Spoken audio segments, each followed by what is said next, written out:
Joe Leigh here, 4 seconds out. Delighted to be joined by Macklin here in Wembley. Just speaking about obviously being from Birmingham, we're in Wembley today for a big fight. Obviously, it was originally scheduled for a different fight. Jumah was meant to be fighting Lawal. Lawal pulled out, but this new main event is special. Maybe a better fight. Yeah, maybe a better fight.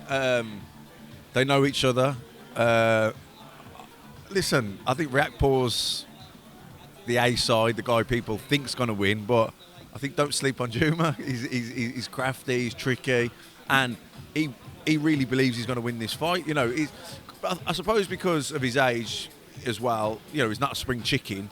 He's undefeated, and it's like, well, to get to the next step, you have to back yourself and roll the dice a bit, and that's obviously what he's doing. Riakporhe can be outworked. You know, look, there's two ways you can look at it. Sometimes he looks a bit hesitant, or you could say he's being patient. You know, because he carries dynamite in that right hand, particularly. And I think he's just trying to work his opponents out. But sometimes he's not the busiest. So you know, Jumah could fiddle him out of it a little bit. As for the undercard as well, it's very good. Chris Congo, Caroline Dubois, Dan Aziz as well. Yeah, just run us through that quickly. Yeah, well, you know, Caroline Dubois, she's building, isn't she? Brilliant amateur career. Don't expect her to be in too deep just yet. Aziz as well. You know, that's a step up for him, definitely, early on as well. So that shows you the confidence and belief that his team have got in him and that he has in himself. Dan Aziz on a roll. You know, he had a great performance against Hosea Burton. You know, Matt Tinker, I know actually, on a personal level from meeting him out in New York. I've seen him out there. I think he's married or he's going out with or engaged to an Irish girl. So I kept seeing him in all these different Irish boozers, and we just chatted. But you know, he's a quiet guy. He's not someone that's shifting loads of tickets, I don't believe, in New York. So I don't think so. His 8-0 would have been, you know, I don't think he's been given any favours. I think he was the better amateur of the two, and opportunities come up. That's an interesting fight because Aziz looked brilliant last time out.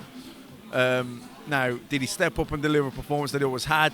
Was Hosea Burton not the fighter he was anymore? So does that win flatter him? You don't know, do you? These are all things that you got to look into when you're sort of assessing how a fight could go. But I don't know who's going to win, but I think Tinker is the underdog. But I think he's going to be tricky. I don't think that's a walk in the park for Aziz at all. There's like I say, a few good fights on this card. It's better undercards than the start of kind of Sky's and BOXXER's reign together. What did you make of the criticism that it received over the last kind of couple of months with poor undercards? A lot of people thought. Yeah, look, Khan Brook probably was a poor undercard, but I think it was all about the main event, wasn't it? That fight, like everyone bought that pay-per-view for the main event. It wasn't for the undercard, and you know, maybe I don't know the business side of what it was for the fighters, but maybe they had to sign off on what the undercard was, and they didn't want to spend a fortune on the undercard because it wasn't really going to bring to any more buys. I guess it was about the main event. You know, look, do you know on a couple of the undercards as well?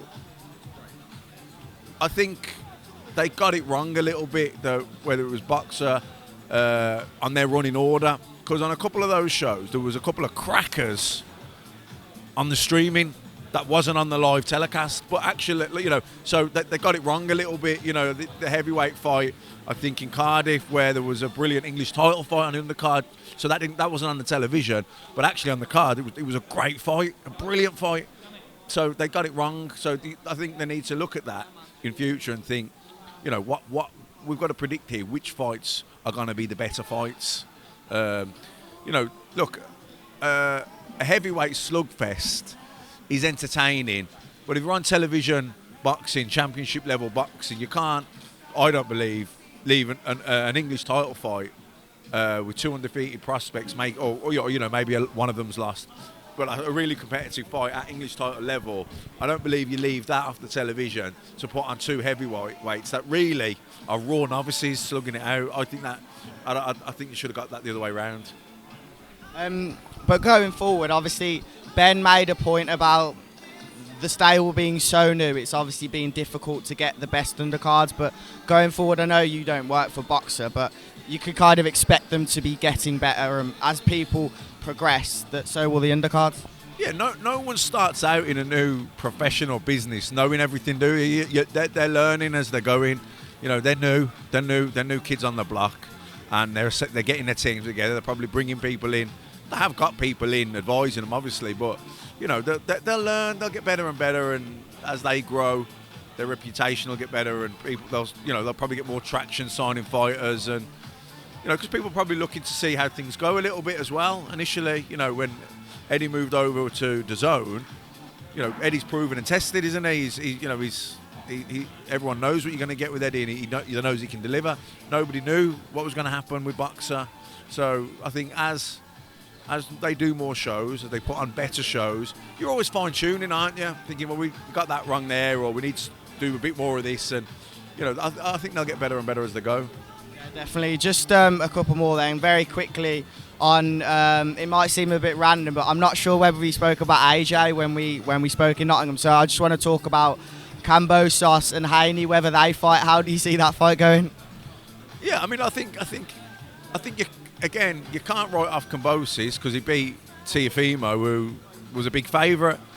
That said, I thought Teofimo boxed terrible, and Cambosis probably boxed out of his skin. Would he beat him again if they boxed again? I'm not sure. Hany, talented. I would probably pick Hany to win that fight. But it's funny how things come about, because it looked like Lomachenko was going to get it, and then obviously the war in the Ukraine's come about, and he's out of the equation. So, you know. You never know with that lightweight division as well. They've all been talking about fighting, but none of the top two guys have really fought. No, Ryan Garcia looked on fire, didn't he, with that win over Luke Campbell? That was a massive win for him, I thought. And then he just hasn't really kicked on. Like you say, Teofimo got beaten in a fight. Everyone thought he was going to win. So yeah, that's boxing. It's like, you know, snakes and ladders, isn't it? And every time there's a big fight in the division, the landscape could potentially change. So that's what I think. Like, you know, everyone talks about marinating fights, and I understand that as much as anyone, but also, you know, Sugar Ray Leonard and Tommy Hearns fought each other very early on in their careers. I mean, they were world champions, but they were still getting better. You know, that went down as one of the classics. Like, why? You don't have to, you know, if you lose in a great fight, it doesn't matter. You're going to come back and win, and you'll be rematches and trilogies, and you see that crop of lightweights there, and you think, like we don't want to see these fights not get made, you know, and hopefully that doesn't happen. I'm going to put you on the spot here for the last question, Matt. Who do you believe in 5 years is going to be the king of that lightweight division, those crops of fighters? Jeez. You know, if you'd have asked me, well, look, in 5 years, Lomachenko won't be there anymore, I don't believe. You know, and I don't know if Teofimo will be a lightweight by then. You know, so, you know, and you know, Ryan Garcia, very talented, power, but who knows with him? With his stuff outside of the ring, is he going to be, you know, is he going to even be boxing in 5 years? Who knows? 5 years is a long time to predict in boxing. I can't predict in 12 months what's going on, never mind a year. Well, appreciate your time anyway, Matt. Thank you very much. Cheers.